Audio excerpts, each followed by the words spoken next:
Hello guys, চলে আসলাম আর একটা short video নিয়ে তোমাদের সামনে। তো রাত্রেবেলা রান্না করতে বসে গেছি।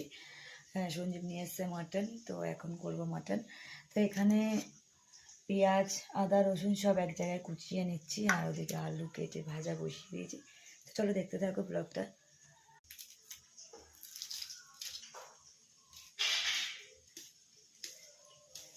তো এদিকে আমার সব রকম মশলা কষানো হচ্ছে।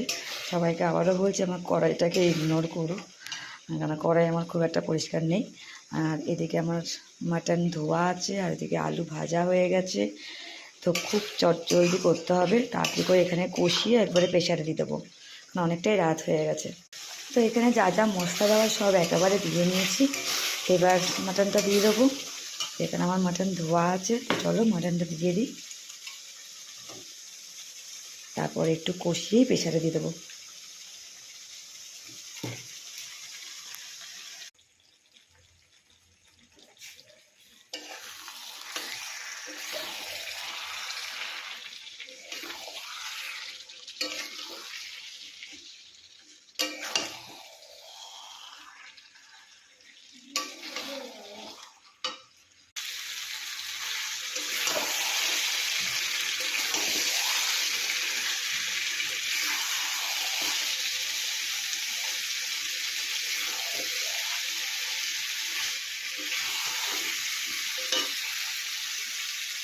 দিয়ে দিলাম প্রেশার কুকারে একেবারে। এবার দুটো কি তিনটে সিটি মেরে নেবো, ব্যাস কমপ্লিট হয়ে যাবে। তো এদিকে আমার স্যালাড কাটা হয়ে গেছে, আর ওদিকে আমার প্রেশারে হচ্ছে মাটন।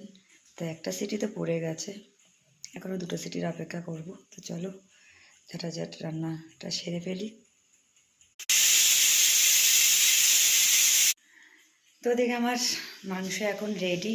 তো চলো এবার ওপরে গিয়ে ওদেরকে খেতে দেবো, কারণ অনেকটাই রাত হয়ে গেছে।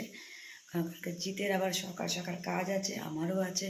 তো চলো খেতে দিয়ে দিই ওদেরকে। দেখতে পাচ্ছ আমার মাটন একদম লাল লাল মাটন, প্রেশার কুকারে সিটি মেরে নিয়ে চলে এসেছি। তো আমাদের খাওয়া একদম কমপ্লিট। তো সবাই বললো যে মোটামুটি ভালোই হয়েছে, খারাপ হয়নি। কারণ খুব তাড়াতাড়ি করেছি, তো তাই জন্য একটুখানি ভয় ভয় ছিল, কিন্তু ভাবছি দারুণ হয়েছে। তো গরম গরম ভাত আর খাসির মাংস পুরো জমে গেছে। তো চলো আজকের ব্লগটা এতটুকুই রাখছি। সবাই ভালো থেকো, টাটা। এটুকুতেই টাটা করছি, টাটা।